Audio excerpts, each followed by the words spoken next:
There are undoubtedly variations in the hop crop from one year to the next. Is this a good thing or a bad thing?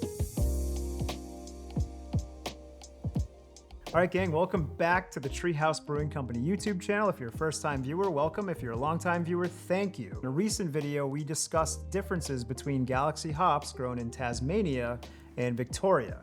And because of your wonderful comments, that video generated a lot of questions that hopefully this video will answer. One of them is, if there's so much variation from one farm to the next, if terroir is a thing in beer, specifically with hops, A, is my beer gonna be consistent? And B, could it potentially be better or worse from year to year? And in this video, we're gonna hopefully answer that question. If you're unfamiliar with the way that hop harvest and brewer selection works, basically it goes like this. Brewers visit the field, they experience hop binds to discover what type of expressiveness that they have before they've been harvested. Once they've been harvested, they're dried and kilned, which is the next place that we get to experience them. And from there, they're pelletized, cold refrigerated, and shipped to us. If there's so much variation from farm to farm, and there's so much regionality to hops, how do we make a beer like Green consistent? I chose to highlight Green for this video because it is brewed with Galaxy hops. It's not brewed exclusively with Galaxy hops. There's actually a proprietary blend that we use to accentuate the Galaxy, but that said, it's a very Galaxy forward beer. So in the case of Galaxy Many Ways, we had a beer that was entirely Galaxy that was grown in Tasmania, 100%, and we had a beer that was entirely brewed with hops grown in Victoria, 100%. So each year, what we'll do is we will travel to Australia to experience these Galaxy hops on the vine. We'll meet with growers, we'll meet with Hop Products Australia, and we'll have conversations with them about how the growing season went. And when we make our way out into the field, we'll try to identify variables that affect the outcome of the hops, how they taste, how they're grown, and how they're expressive. The important thing to know is that selection process is so important to what we do, as is the travel. And the reason for that is we can identify specific micro lots within the year's crop that exhibit the characteristics that we need. So while there is variation from year to year, there's always what we're looking for somewhere out in the wild, and it's our job to find it. Treehouse historically has taken hop selection so seriously that it's been detrimental to our health. I know Andy from YCH, if you're watching, and certainly a May from Barthas. You guys know that our time in the selection room has run very long in the past. We haven't quite woken up in the selection room, but we've come close. When it comes to the year-to-year hop crop, with respect to Treehouse, is that right now we have two different approaches. We are in love with the year-to-year variation from one farm to the next, from one hop crop to the next. I think it's one of the most exciting things in beers right now. Finding that one lot from that one farm that stands out high above the rest is one of the things that we're obsessed with.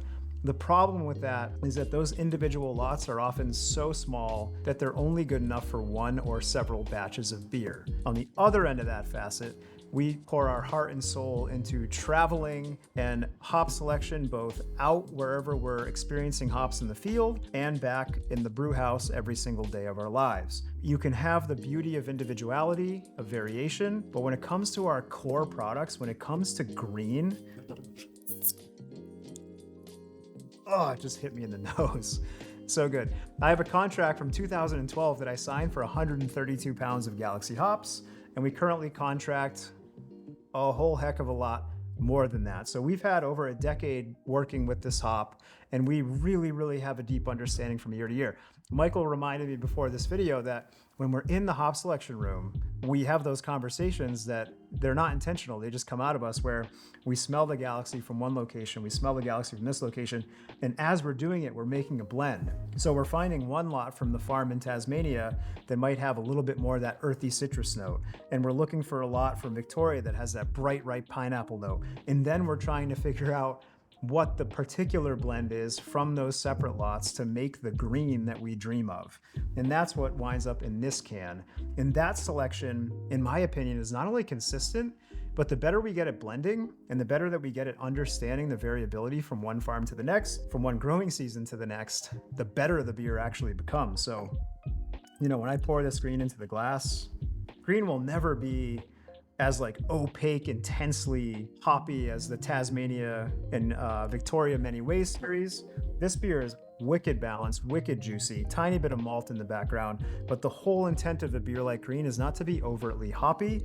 It is to be incredibly sweet and juicy. So that is what you will get in a beer like Green. In my opinion, it represents the very best of what Treehouse is capable of. And the point of this video, and the reason that I wanted to make it, is to say that there's wonder in both approaches to hoppy beer.